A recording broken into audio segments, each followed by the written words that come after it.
কিছুই বুঝি না ফাউন্ডেশন কোর্সে আপনি আমাদের ওয়েবসাইট থেকেও কিন্তু ভর্তি হতে পারবেন। সো কিভাবে ওয়েবসাইট ব্যবহার করে আপনি আমাদের কোর্সটা কিনবেন এবং ক্লাসগুলোতে কিভাবে যুক্ত হবেন, এই প্রসেসটাই আজকের এই ছোট্ট ভিডিও থেকে আমরা দেখে নিব। সো আমি একটু প্রথম থেকে শুরু করছি। এটা আমাদের ওয়েবসাইট। সো এখানে আপনি কিভাবে যুক্ত হবেন, আপনি সিম্পলি এই যে বার আছে, আপনি গুগলে গিয়ে সার্চ করবেন lingualacademy.com.bd। কি করবেন? lingualacademy.com.bd, অথবা আমাদের ভিডিও অথবা আমাদের পেজ থেকে যে লিঙ্কটা দেওয়া হবে সেই লিঙ্কে ক্লিক করলেই কিন্তু আপনি এরকম একটা ইন্টারফেসে চলে আসবেন। আমি একদম প্রথমে চলে যাচ্ছি। এরকম একটা ইন্টারফেসে চলে আসবেন। এই যে এটা দেখতে পাবেন আপনার ফোনের মধ্যে অথবা ল্যাপটপে অথবা পিসিতে।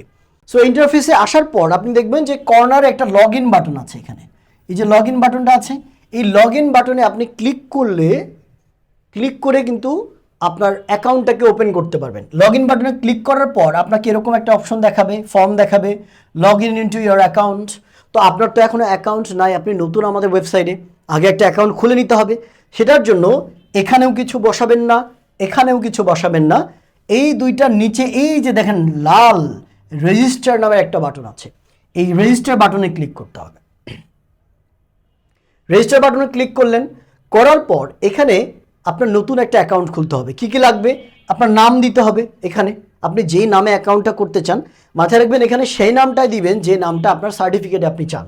সো এখানে নামটা দিলেন, আপনার নামটা লিখলেন। নাম লেখার পর এখানে কান্ট্রি কোড, আপনি কোন দেশ থেকে আছেন সেই দেশের নাম্বারের প্রথমে কোডটা কি, বাংলাদেশে হলে +88 দিবেন। তারপর ফোন নাম্বারটা ব্যবহার করবেন এখানে, ঠিক আছে? ফোন নাম্বারটা আপনি অ্যাড করবেন। এরপর আপনি একটা পাসওয়ার্ড সেট করতে হবে। যে পাসওয়ার্ডটা দিয়ে আপনি পরবর্তীতে আমাদের ওয়েবসাইটে লগ ইন করবেন। সো এই পাসওয়ার্ডটা এমন একটা সেট করবেন যেটা আপনার জন্য মনে রাখা অনেক বেশি সহজ, ভুলে যাবেন না। সেই পাসওয়ার্ডটা আবার এখানে লিখে কনফার্ম করতে হবে। করার পরই দেখবেন রেজিস্টার নামের অপশনে ক্লিক করলে আপনার একটা অ্যাকাউন্ট ওপেন হয়ে যাবে। সো আপনি যখন সাইন আপ অপশনে ক্লিক করবেন, অর্থাৎ অ্যাকাউন্টটা ক্রিয়েট হয়ে যাবে। ক্রিয়েট হওয়ার সাথে সাথেই আপনার প্রোফাইলে নিয়ে আসবে এরকম একটা অপশন দেখতে পারবেন, যেখানে মাই কোর্সেস, এখানে কোনো কোর্স আপনার এখনও কেনা হয়নি, অ্যাড করা নাই। এবার আপনি কি করবেন? আমাদের কিছুই বুঝি না ফাউন্ডেশন কোর্সে আপনাকে ক্লিক করতে হবে। সো নিচের দিকে একটু আসবেন, নিচের দিকে আসবেন। আমাদের কিছুই বুঝি না ফাউন্ডেশন কোর্সটা হচ্ছে এইটা।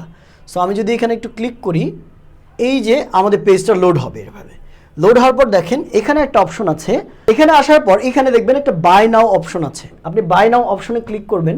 ক্লিক করার পর আপনাকে এরকম একটা পেজে নিয়ে আসবে, যেখানে টোটালটা লেখা থাকবে এবং I agree terms and condition এরকম লেখা থাকবে। আপনি এটাতে ক্লিক করবেন এবং আপনি কিসের মাধ্যমে পে করতে চান, লাইক ডিজিটাল পেমেন্ট করতে চান নাকি ম্যানুয়ালি করতে চান। তা আপনি যদি বিকাশ, নগদ বা কার্ডের মাধ্যমে পে করতে চান তাহলে এটা হবে digital payment. Digital payment click করলেন, নিচে দেখুন একটা I agree to the terms and condition নামে একটা অপশন আছে, যেখানে আপনাকে সিম্পলি একটা টিক মার্ক দিতে হবে। এটা টিক করা ছিল। সো টিক মার্ক দেওয়ার পর এই পে নাও যে বাটনটা আছে, পে নাও আপনি ক্লিক করবেন।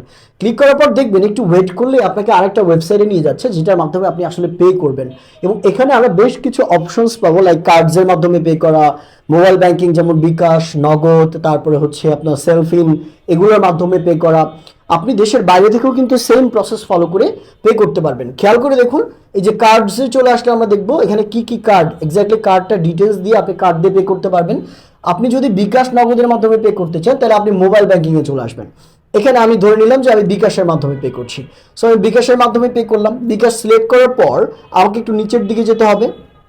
নিচের দিকে গিয়ে আমাকে সিম্পলি এই যে একটা অপশন চলে আসলো, যেখানে আমি আমার বিকাশ নাম্বারটা অ্যাড করব। অ্যাড করার পর আমি যখন কনফার্ম করব তখন কিন্তু আমার কাছে একটা ওটিপি চলে যাবে। ইনভ্যালিড, দ্যাটস বিকজ আমি নাম্বারটা এখানে ভুল দিয়েছি। একটা ওটিপি চলে যাবে এবং বাকি প্রসেসটা কিন্তু নর্মালি আপনি ওয়েবসাইট থেকে যে কোনো প্রোডাক্ট যেভাবে অর্ডার করেন সেম প্রসেস। ওটিপিটা চলে যাওয়ার পর আপনাকে আপনার মেসেজে চলে যাবে। ওই ওটিপিটা এখানে বসানোর পর যদি আপনি বিকাশের পিনটা দিয়ে দেন তাহলে কিন্তু কোর্সটা পারচেজ হয়ে যাবে। সো কোর্সটা পারচেজ হওয়ার পর আপনি কি করবেন? কোর্সটা পারচেজ হওয়ার পর আপনি যখন পেমেন্টটা কমপ্লিট করলেন, তারপরে যদি আপনি এই প্রোফাইলে চলে যান, তখন এই জায়গাতে এই যে প্রোফাইল অপশনটাতে এখানে যাওয়ার পর কিন্তু আপনি দেখতে পারবেন আপনি কোন কোর্সটা কিনেছেন। এই মাই কোর্সেসের এখানে, এই মাই কোর্সেসের এখানে আপনার ওই কোর্সটা চলে আসবে, কিছুই বুঝি না ইংলিশ ফাউন্ডেশন কোর্স। এবং ওইটাতে ক্লিক করার পর আপনি ক্লাসের লিঙ্ক, যাবতীয় তথ্য সুন্দর করে গুছানো পাবেন। অথবা যদি এই প্রসেসগুলো ফলো করতে আপনার যে কোনো ধরনের প্রবলেম হয়, আপনি কিন্তু ম্যানুয়ালি ভর্তি হতে পারবেন। ম্যানুয়ালি ভর্তি হওয়ার জন্য খুব সিম্পল একটা কাজ করতে হবে। এই যে আমাদের যে নাম্বারটা আছে হেল্পলাইন নাম্বার, এই হেল্পলাইন নাম্বারে আপনি ফোন করেও ম্যানুয়ালি ভর্তি হতে পারবেন, অথবা এই নাম্বারে হোয়াটসঅ্যাপ করেও কিন্তু আমাদের প্রতিনিধির কাছে সহযোগিতা নিয়ে আপনি ভর্তি হতে পারবেন। সো আপনার কাছে যে ওয়েটা সহজ মনে হবে আপনি সেই ওয়ে ফলো করেই আমাদের কিছুই বুঝিয়ে না ফাউন্ডেশন কোর্সে ভর্তি হতে পারেন। ভর্তি শুরু হয়ে গিয়েছে, দ্রুত ভর্তি নিশ্চিত করুন।